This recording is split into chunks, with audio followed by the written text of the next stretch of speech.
Chins up, boobs out, it's showtime. Time for music. We interrupt our program to bring you a special broadcast. And now for something completely different. Scott Edward Phelps. How did you rate the record? It's great. It's sold. Shut up. You're Daisy if you do. Dave Simmons. Your song touched me in a way I'd never felt before. Two guys who know tunes. Talking tunes. Hey, listen to this. Played it for her. You play it for me. Play it. Hey y'all, it's Nicki Minaj, and this is the Audiophiles album drops. God knows that I love my music. And just for the record, I don't care.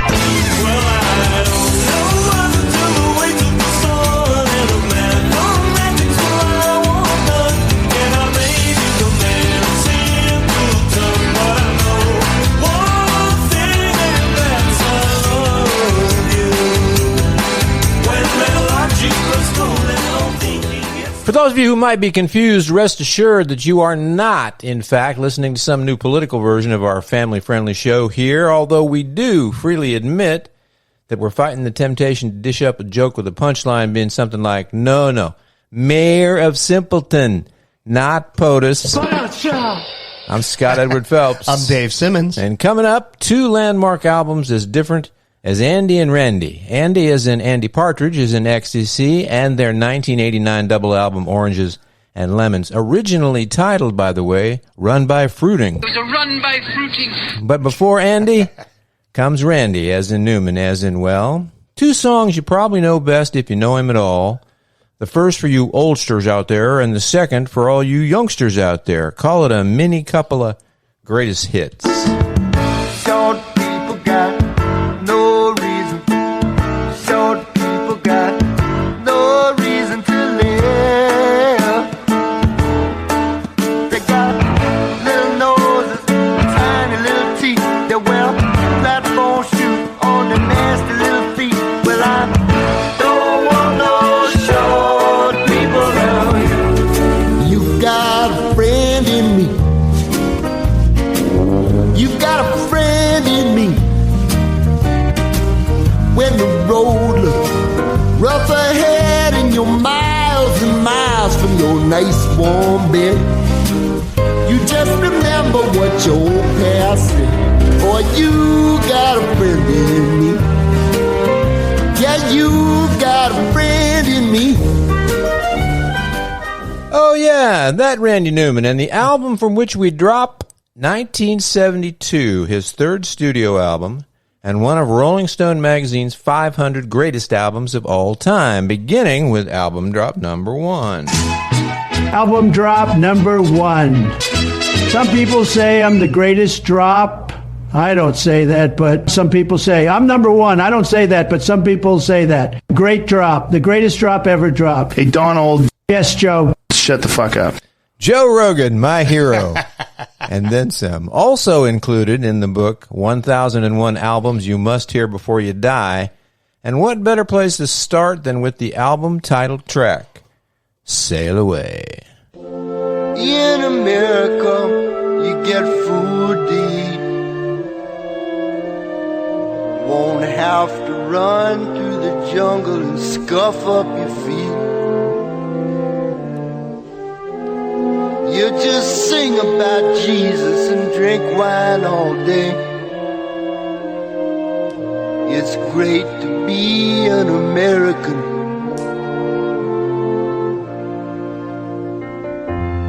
Ain't no lion or tiger, ain't no mama snake. Just a sweet watermelon in the buckwheat cake. Everybody is as happy as a man can be. Climb aboard, little walk, sail away with me. Sail away, sail away. We will cross the mighty ocean into Charleston Bay. Sail away.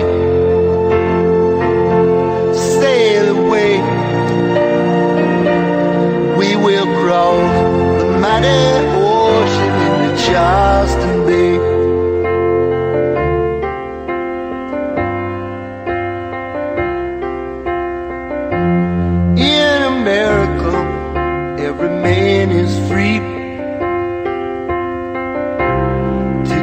take care of his home and his family. He'd be as happy as a monkey in a monkey tree. You're all gonna be an American. Sail away, sail away. We will cross the mighty ocean into Charleston Bay. Sail away, sail away. We will cross the mighty ocean into Charleston Bay.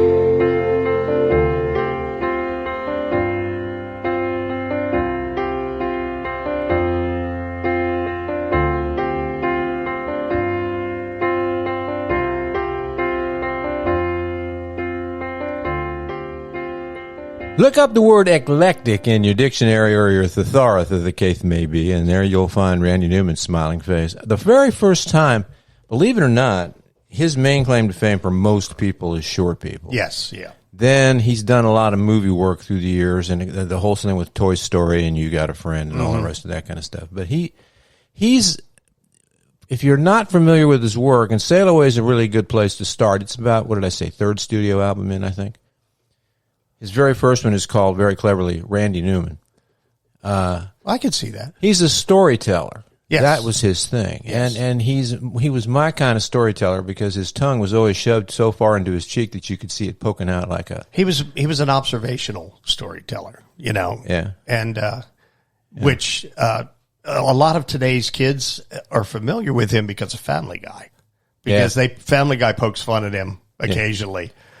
And well, he got away with a lot. And if you go back and listen to Sail Away, the song itself, and you didn't catch it on the first go round, he's talking about when our ancestors went over to Africa and filled the boats up with black people and native to Africa and brought them over here to put them into slavery, and then have been bitching for 200 years about the fact that they're here in this country. So yeah. And I think, and I'm not going to tell the whole anecdote this time around. I'll do it at a later time when we do a special on Randy or something. But my story about the song Good Old Boys, or Rednecks from Good Old Boys.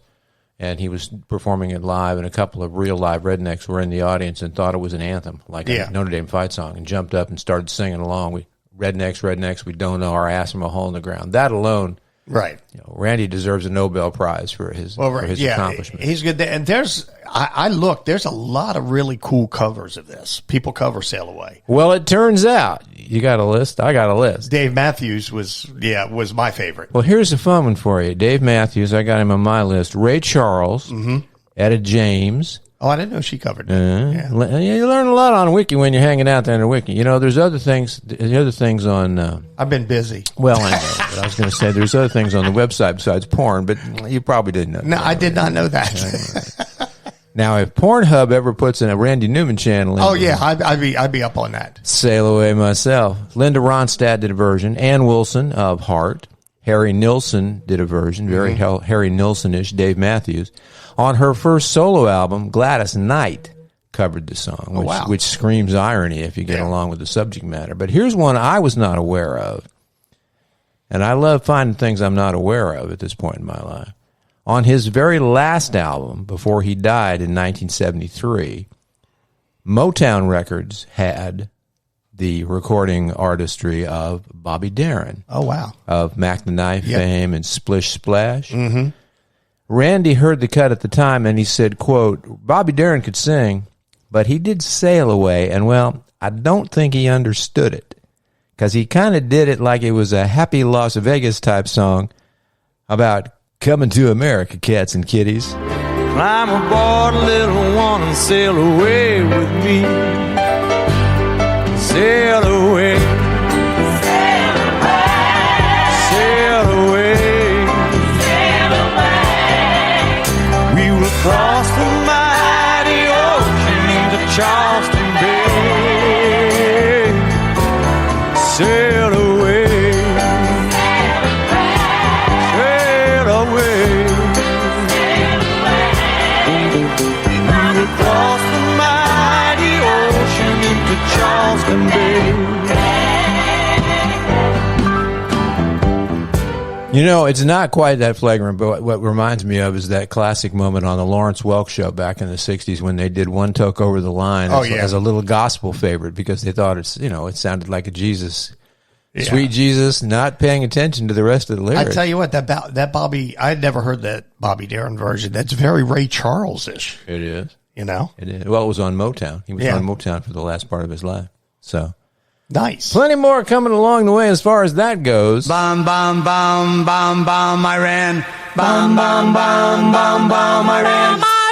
Hey, this is your favorite president, and you're listening to the Audio Files, a great, great music program with a great, great nuclear program. Yeah, we're just a little Donald heavy this week. We're talking about Randy Newman, we're talking about the album Sail Away, and we're talking about album drop number 2. Album drop number 2. I'd like to know. I'd like to know, too. Randy had a habit of puncturing cultural stuff. He was very political, but not. He was always satirical, and that's one of the reasons that I liked him. And I think also, just to speculate, I think one of the reasons he didn't enjoy greater mainstream success was because a lot of his stuff was intellectually clever. Yeah. Which means it wasn't dumbed down, which means your average bebopper was listening either to the groove of Such As There Was or didn't do it. Case in point, one of my favorite Randy Newman quote-unquote political songs, and again, I said earlier, he's always had that tongue shoved in his cheek.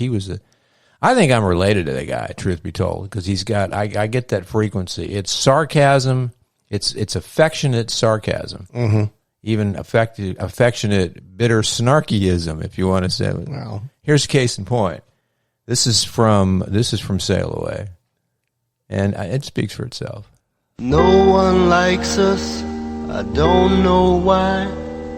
We may not be perfect, but heaven knows we try. But all around, even our old friends put us down. Let's drop the big one and see what happens. We give them money, but are they grateful? No, they're spiteful and they're hateful. They don't respect us, so let's surprise them. We'll drop the big one and pulverize them. Asia's crowded, Europe's too old, Africa's far too hot and Canada's too cold. South America stole our name. Let's drop the big one, there'll be no one left to blame us. We'll save Australia,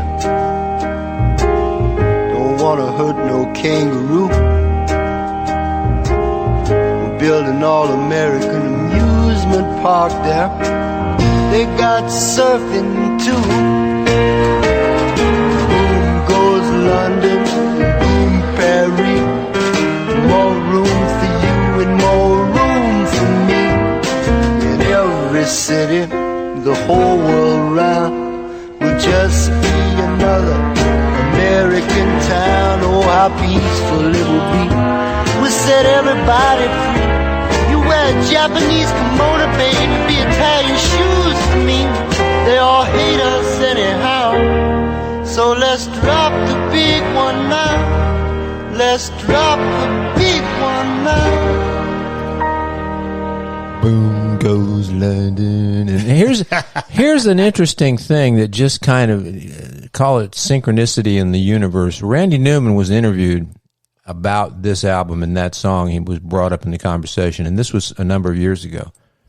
And this is one of those, ooh, what a coincidence. His comment was this, quote, I think I got into a character on that song, this sort of jingoistic, bombing sort of type of fella. He said, it isn't the type of song that I wanted to write much of.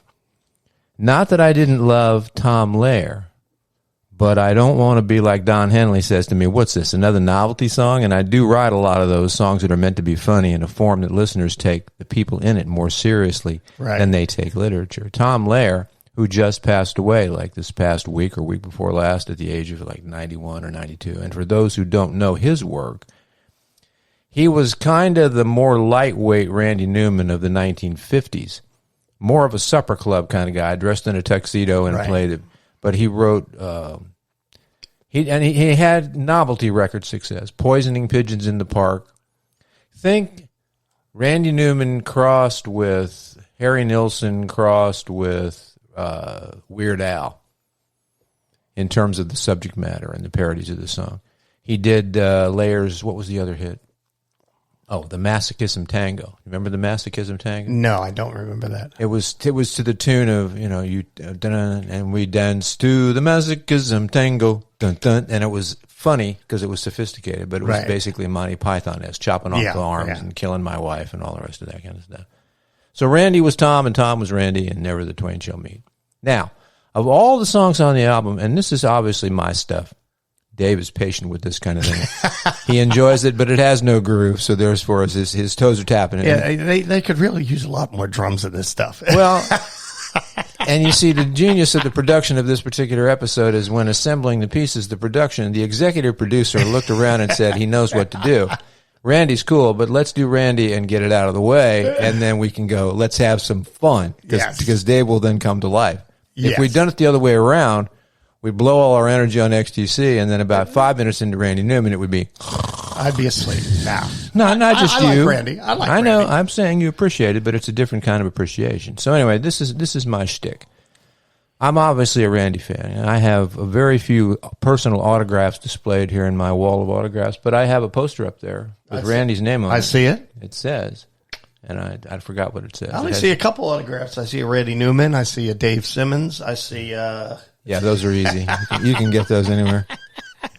Go to any drum clinic or drum show or Brecknock Park anytime during the year, and you can get the Randy Newman. In fact, I think they're giving them away at Chick-fil-A with the waffle fries. Yes. Not that they're not valuable. Mine's going on eBay in about another 6 weeks, I think. Anyway, it turns out that not only do I enjoy Randy's work in general, but in this particular album, not only do I love the album, but I have a favorite song. Time for SCP's pick. A great pick. Yeah, listen, we really got to get another voice guy so that this one's not doing everything. Can we just do that? That'd be great. Preferably, there you go. I actually do really like this next song. So, I know, and rightly so. I think we've talked about it before. Yeah. A while back, we featured John Lennon's song "God" on the Plastic Ono album, Plastic Ono Band album, and God is a concept, blah blah. It quickly jumped tracks, that one did, and we talked about it when we did the show, from religion to rejection, as John lists all the things he didn't believe in, everything from Buddha to Zimmerman, Bob Dylan. But Randy, meanwhile, knows how to take the hallelujah and hit the target dead center of satirical and even snarky. Sisters and brothers, for your dining, dancing, and deity pleasure, God's song.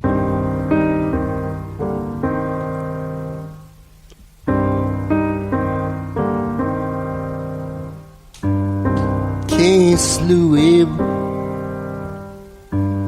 Seth knew not why.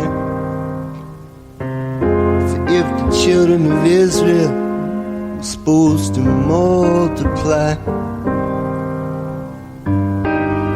why must any of the children die?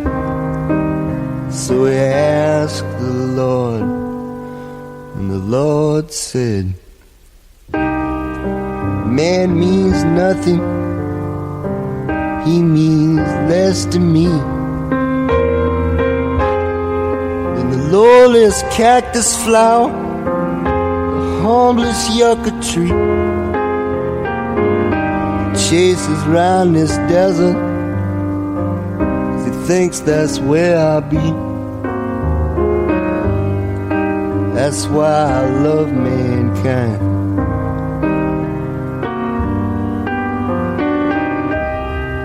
I recoil in horror from the fineness of thee, from the squalor and the filth and the misery. How we laugh up here in heaven, the prayers you offer me. That's why I love mankind.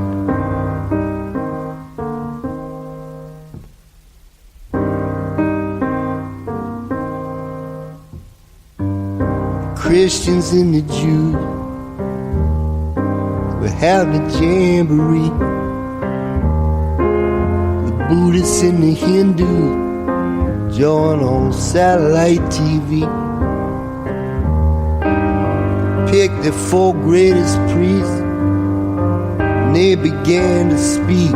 Say, Lord, a plague is on the world. Lord, no man is free.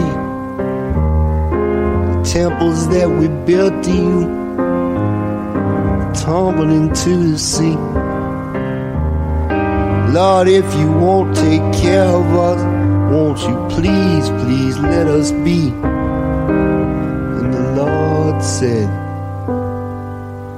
and the Lord said, I burn down your cities. How blind you must be.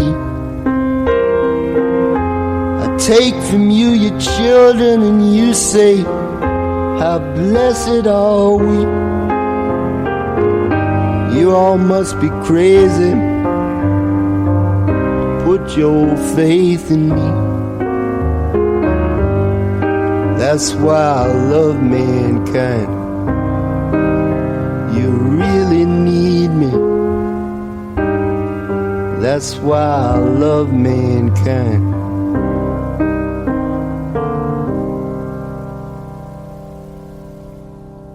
Y'all must be crazy to put your faith in me. That's why I love mankind. I can't help but believe, I don't think he was ever interviewed on the matter, but I can't help but believe that John Lennon was a big Randy Newman fan because they were on the same page. Yeah, probably. He looked at God from a spiritual point of view, but as far as man and the way man fucks everything up, it was like it's one thing after another, and Randy really put it in words. That's one of my favorites. Yeah, that's a great song. He's a very clever guy, that Randy Newman. Coming up, we revisit the mayor and totally ignore the POTUS. I like that. Dave's going to lay a little loving on you, and his favorite this week, 2 words say it all, King Me, as Album Drops continues. It's our favorite show. Rock and roll!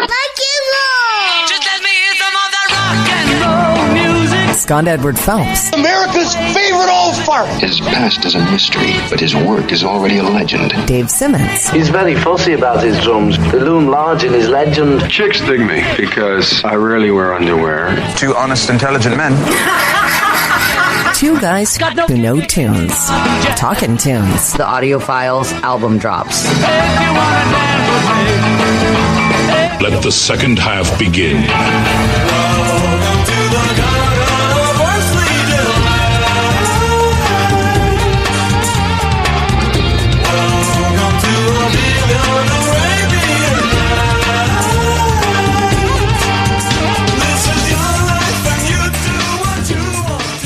At last, the sound of drumskins louder than the piano in the mix. Welcome to the garden, not Johnny's garden, not Ricky's garden party, but the garden filled with oranges and lemons, XTC, Andy Partridge. Not to be confused, of course, with Danny Partridge and Keith Partridge. And, yes, and the rest of the Partridge Lucy family. What was the girl's name? It was Susan Day. What was her name? Karen? Kathy? I can't remember. Madeline? It wasn't Madeline. Couldn't have been. I'm free associating. It'll come to me.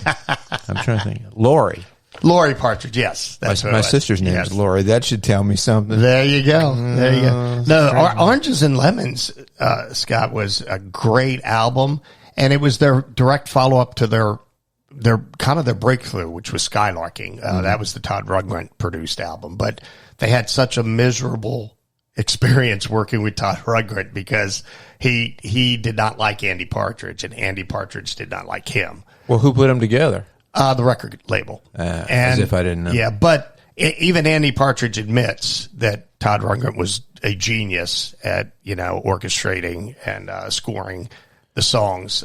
So yeah, that's nice praise, but that's like saying chocolate's wonderful, but I don't want it on my fried eggs. Yes.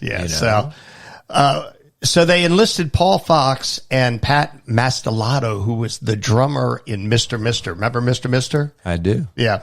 So they co-produced this, working directly with Andy Partridge. So Andy had a good relationship with him. That's why this album sounded so happy, because Skylarking had Dear God and songs like that on it. That everybody's doing God songs. Yeah.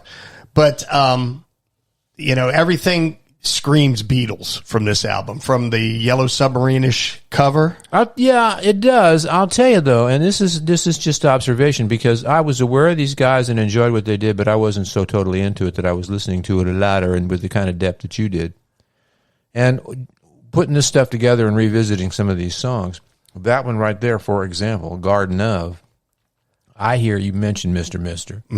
I hear, and it doesn't matter, I'm just saying for oral purposes, oral sexually speaking, I hear Mr. Mister. I hear a little sprinkling of Duran Duran. I hear a little Tears for Fears. I hear a little, and of course, Of the Period and everything else. Of the Period, yeah. The one exception is that Partridge's ability with the tunes. He's McCartney-esque in his variety of tunes and up and down the scale, and not just mindful or mindless, bop, bop, bop, bop along the way. So there's that. But it was very much a piece of its time. Yes, and what they did.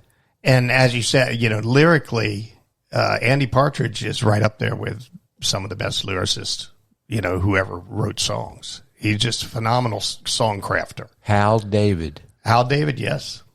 I just came into my head. I don't know why. I was trying to think of some snarky lyricist, maybe. But no, that's Bobby Darin. But let's go ahead and drop. Well, let's drop number 4. Album drops number 4.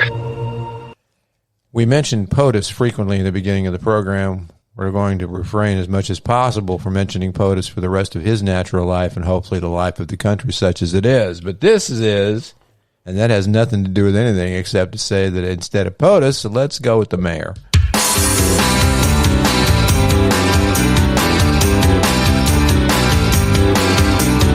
Never been near a university. Never took a paper or a learning degree. Some of your friends think that's stupid of me, but it's nothing that I care about. Well, I don't know what to do, wait till the sun and the mathematics, well, I want none. And I may be the man, simple turn, but I know one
love you, baby. I love you, baby. You know something? That right there is a perfect testament, and this is where I get to throw in my old man references. I hear, and again, and I've been critical of people who go to this automatically, and I'm not doing it for that reason. But in this, when I say that, what I'm talking about is somebody go, oh, no, they sound just like the Rolling Stones. No, they don't. They sound just like who they are, influenced by. Right. It's a distinction and a difference, okay? But what I think is to their credit, these guys, Partridge's gift with melody and, of course, lyrics, but the feel of it, I hear a lot of influences from the British invasion. Mm-hmm. And not just Beatles. It's because Partridge was always tagged as Beatlesque, which is sometimes is a good thing and sometimes is the kiss of death. But that particular track, I hear early Hollies. Mm-hmm. And this is good. I'm not saying that they aped in their own original thing, but that's a testament to how qualitative what was going on during the British invasion was and how much of an influence it had then and how much of an influence it still has in some ways in the way that pop music carries on. Yeah, the funny thing with Partridge is he grew up in a time where heavy metal was predominant. Sure. And he shied away from it instead of jumping on the heavy metal bandwagon because he could play. Yeah, well, God bless him, because you know why. In the metaphor, heavy metal is donuts. Donuts are great. People love donuts. I love donuts. Right. You have a donut, you want another donut. You have another donut, you want another donut. But somewhere down the road, after about the 14th donut, you start thinking to yourself, you know, a little broccoli would be nice. Yeah. And that's what these guys were. They were broccoli because everybody else was doing donuts. Well, here's the interesting thing. The Chicago Tribune, who reviewed this album, this reviewer nailed it. And tell me if this doesn't describe this music perfectly. Refreshingly tart and wondrously rich harvest of intelligent and challenging pop. Wow. Which... You know what I mean? It's absolutely correct. Accurate, in my opinion, as well. And they wouldn't stand a chance, Ice Cubes or otherwise, in this day and time because, you know, they used the I word in there. Yep. Intelligence. Yep. Intelligence don't play. Homie, don't play that way no more. Homie, don't play that. Homie, don't play that. And then you got your mayor. I'll tell you what you do got, though. What you do got is you got album drop number 5. Well, turn on the buttons, buddy. There you go. You see how that works? All right, let's see if this works. Okay. That's good. Okay, that's not working either. Let's see. I'll do this one and try that. Album drop number 5. Let me write down on a post-it note. Check the batteries in the board. Well, at least we didn't lose the whole interview. All right, talking about the love. We got nothing but love for you. A lot of love.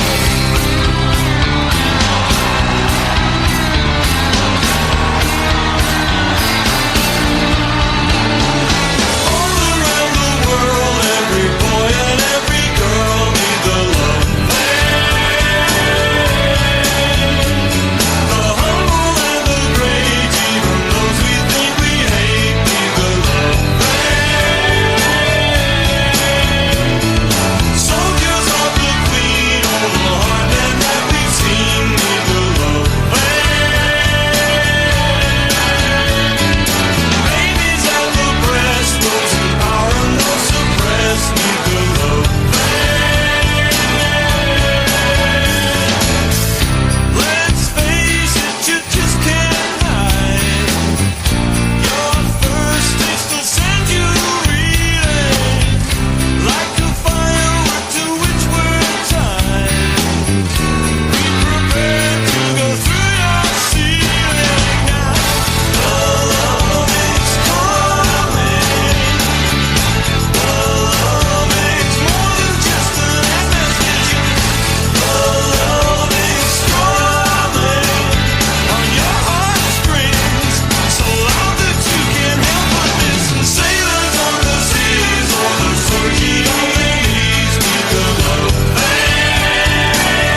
You know, I suspect that he was the kind of guy who grew up in a household with a lot of love and a lot of affection, but also a lot of being read nursery rhymes when he was a kid. Because there's a certain, and I say this complimentarily, there's a certain nursery rhyme quality to a lot of his work as well, which is why it's catchy. It's why we find ourselves tapping our toes as opposed to slapping ourselves around or whatever we do when we listen to music. Yeah, well, he didn't grow up in a house with a lot of love. His mother was insane.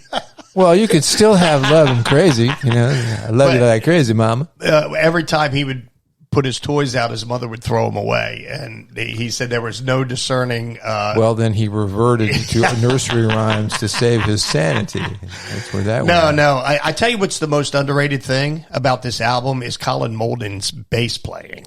Yeah. That's very Sgt. Pepperish. Yeah. The way he's moving so much during the, riffing during the song. And that particular tune snuck a little George Harrison East music, not I was going to say Eastern, but yeah, that's what it is. Hindu, a little catchier version of Within You Without You. I love that song. I love the loving. I love the loving. I love that song. Yeah. Yeah. And the production is just tippy top, A1 tippy top. As Tell you who Donald else says. is part of that school, and that's something I was looking up a minute ago to see if these guys were involved, but they weren't. Adam Schlesinger from Fountains of Wayne, who did the songs for That Thing You Do, the Tom Hanks movie. And he did the Monkees' Good Times album.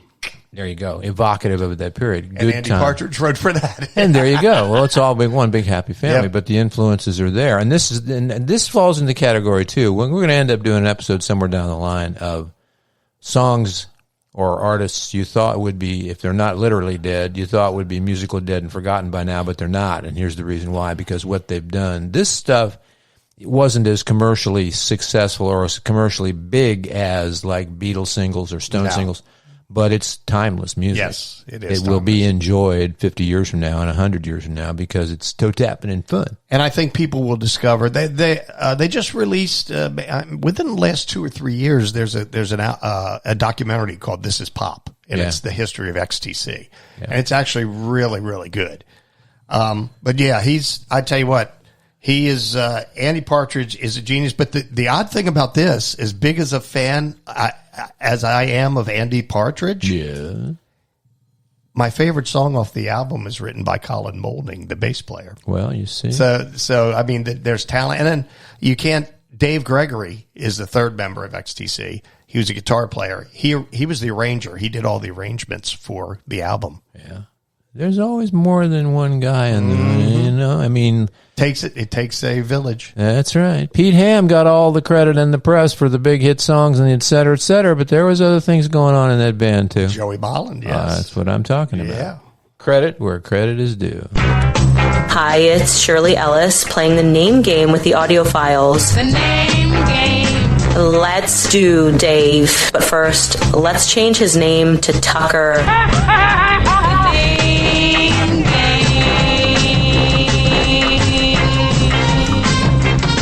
Now, that doesn't mean anything to anybody born probably after about 1975 or 1980, but Shirley Ellis was a pop singer, chanteuse. Look up her stuff on the YouTube and the Google. You can find her. Her major first hit was a kind of a novelty song called The Name Game. Then she did one called The Nitty Gritty. And what was the other one? There were three. The Clappin' song. Clappin'. Yes. Anyway, when you hear it, you'll know. But The Name Game was in 1965. Clever little song. And all it was repeating over and over again using various names. And what you did was, and she sings this along. So this is what you do, and this is how you play the name game. Let's do Jerry. Jerry, Boberry, Banana, Fana, Foferi, Fee-Fi, Mo, Mary, Jerry. And you take every song like that. Yep. Mickey, Bobicky, Banana, Fana, Foficky, Fee-Fi, Foficky, Mickey.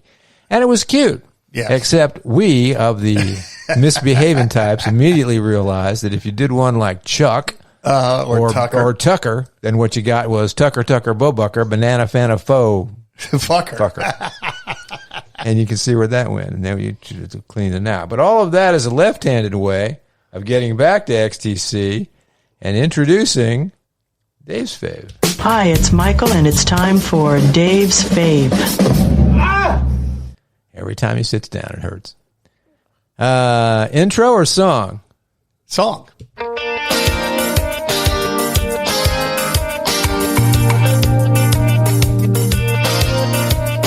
Speaking of Tears for Fears.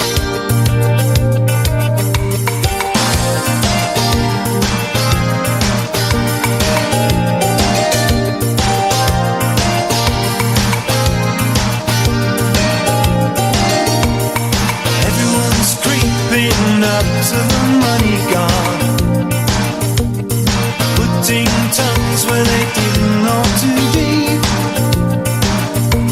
On stepping stones of human hearts and souls. Into the land of nothing for free. Well, the way that we're living is all taken, no giving. There's nothing to believe in. The loudest mouth will hail the newfound way to be king for a day.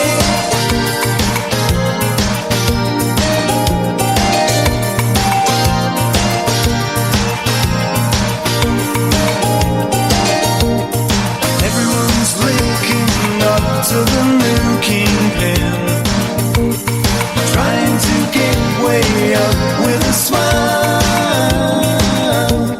Sing for your suffer, boy, and jump to a finger click.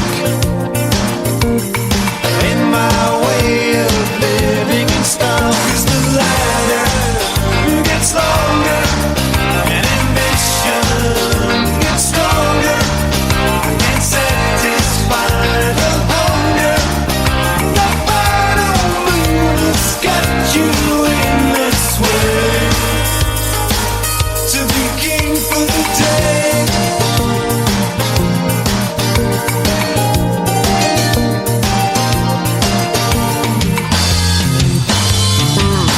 You only here once, so you gotta get it right. No time to fuss and fight. 'Cause life don't mean much if measured out with someone else's time. See, there's a way that we're living is all taken, no giving. There's not much to believe in. The loudest mouth will hail the newfound way to be king for a day. King for a day. You've got to be the kingpin. King for a day. Hey, to be the top dog. King for a day. To be king for a day. King for a day. Final moon's got you its way.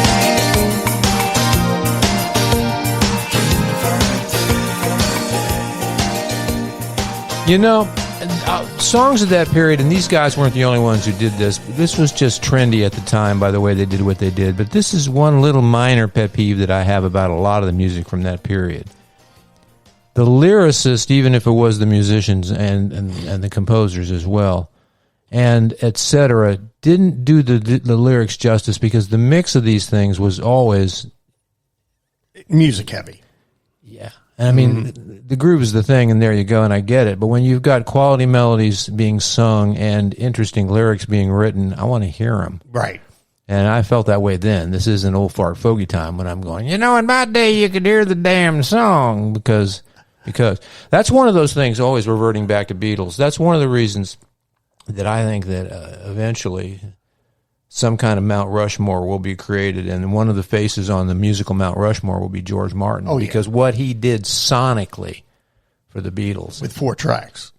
And this is what I'm talking, and the sound. In fact, it occurred to me there's an interesting idea for an episode for us to do, is to pick maybe half a dozen songs, a couple of Beatles songs, and half a dozen, maybe 3 or 4 other songs of the exact same period, Beatle, and I'm talking early Beatles, late 64 into 65. And playing a chunk of one of the hit songs, and then playing a Beatles song, and then playing a chunk of one of the other hit songs. And it's like they're from different decades. Yes. In terms of the sonic quality. And this is one of those things where I enjoy that song like so many of the others that these guys did, but I want to hear the song. I don't want to just hear Well, the line that always got me in that song was life don't mean much measured out in someone else's time. That's a great line, which deserves to be mixed up where you can hear the damn thing. This is what I'm talking about. But the funny thing with them is, again, their career parodied the Beatles so much. They stopped touring and just made records like the Beatles did in '66. Well, sure, touring's a drag unless you're a road freak. But they agreed to go on now get this, a record store tour for this. And it was the three of them with acoustic guitars. Oh, that would be fun. So they went across the USA to record stores and played, like a 5 or 6 song set. Unplugged. That is the birth of MTV's Unplugged. MTV aired one of them. Yeah. And then they decided to do Unplugged. During my youthful years as the co-manager of a Nashville tire record store, we used to have a lot of, in fact, that's what we weren't equipped, because what they did was we built a wooden platform type stage, and we could roll it out into the center, move some aisles out of the way, and set it up in the center of the place with a couple of stools and the microphones. And they had small Fender amps and microphones, and that was it. And they came in. And it was very enjoyable, especially if it was a group, a recording group that had some harmony to go along with it. All they needed was the mics and their acoustic guitars, and they didn't have to worry about equipment setup, and it wasn't a big deal. And you really got to hear the music. Well, yeah. The songs. Yeah, so they did that, and that was basically the last time they performed live, I think. As in the public, everything else has been albums, and I mean they're defunct now. They kind of Colin Moulding and Andy Partridge, I think, crossed the bridge too far. And hell, aren't we all defunct in one way? Yeah. I woke up this morning and my wife said, "How you doing?" I said, "I'm defunct."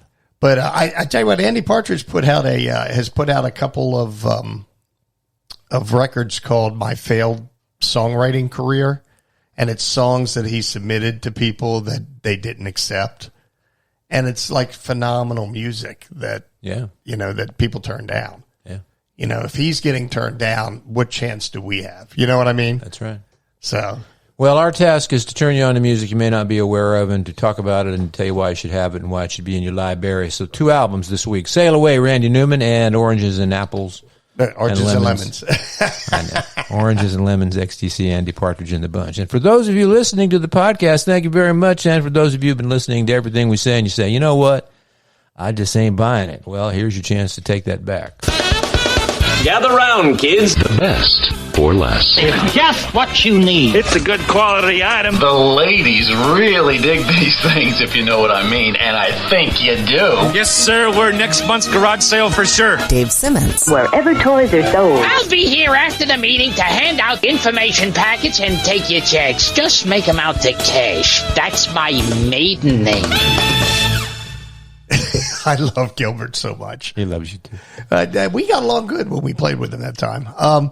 Yes, Robbie Rodriguez and Lynn Rodriguez, thank you for everything that you guys do for me. You guys are amazing. We're going to talk about Robbie a little bit more in our Ralph Roll interview coming up, our 2-parter. So Ralph Roll from Chic, everybody. We got a celebrity besides Scott.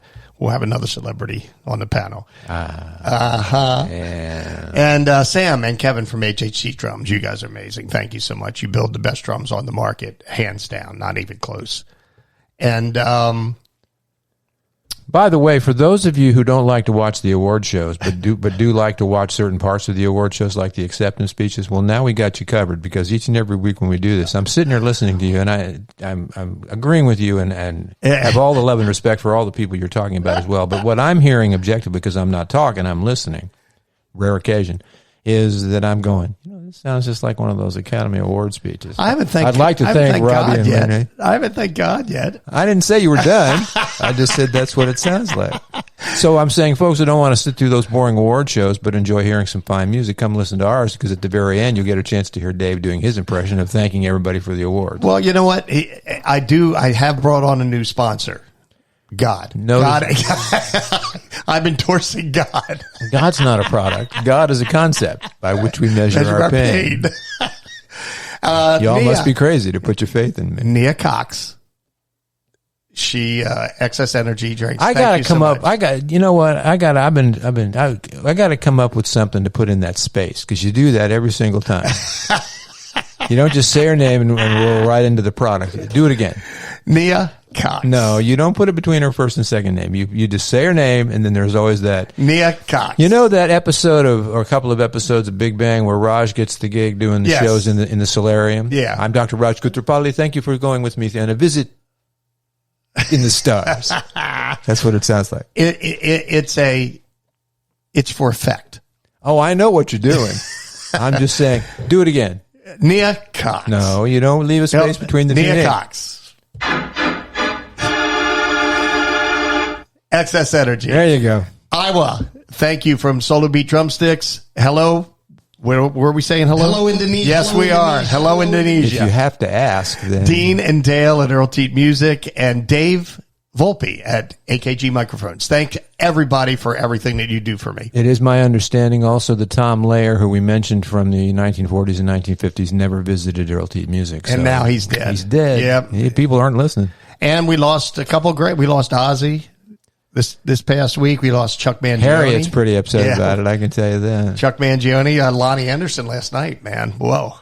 You know what? Here we go. And I'm going to do this 30 seconds or less because I do this a lot. And I know people go, God, here he goes again. But I'm going to say it because of my position in life. This is how I feel.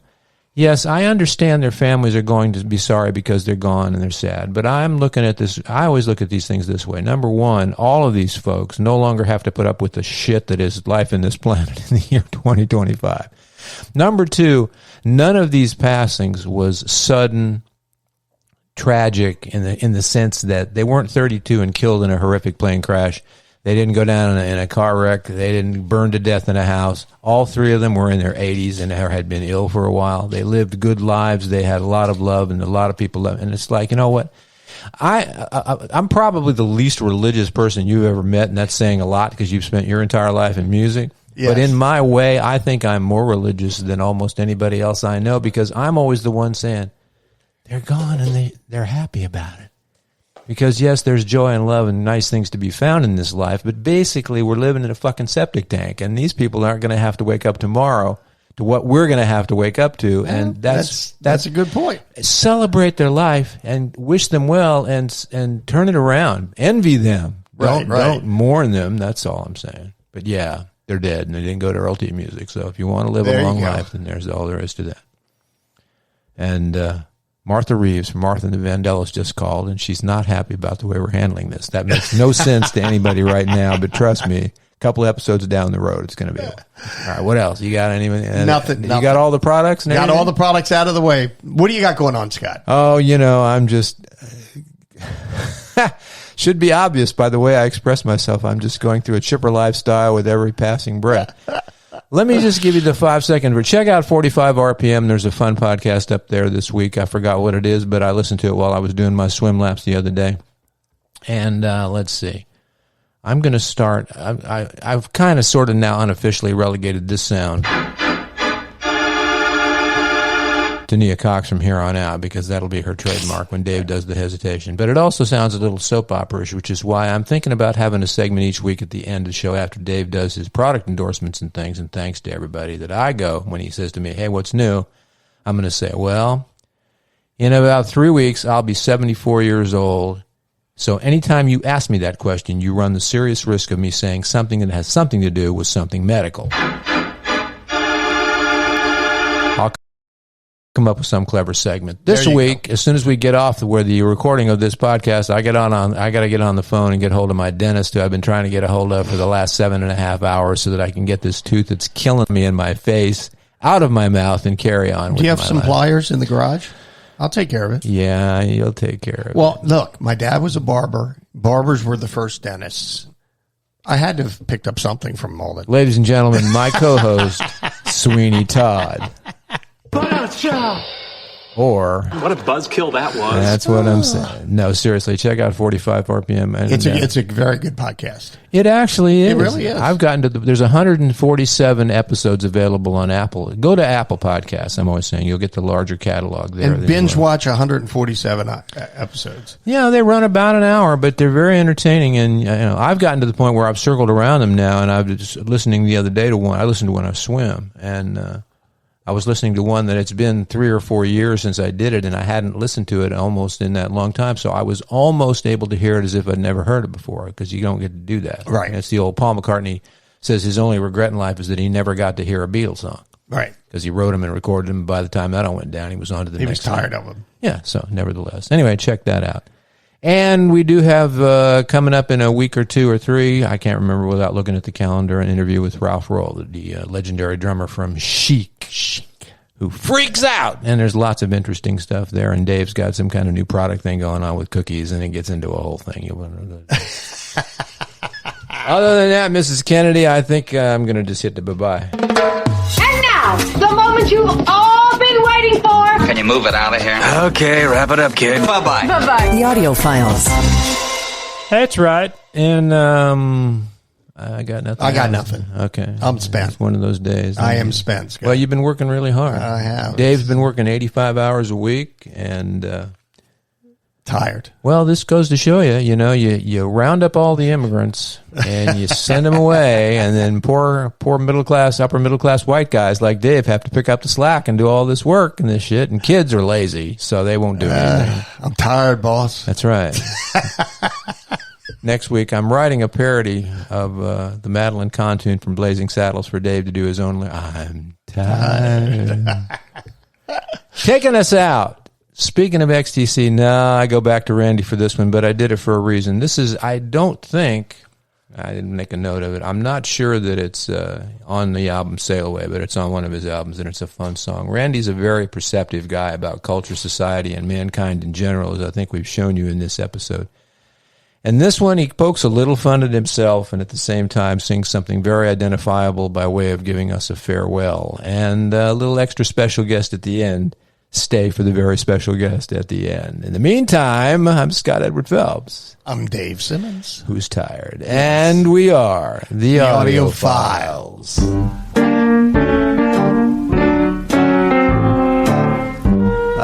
been around the world, had my pick of any girl.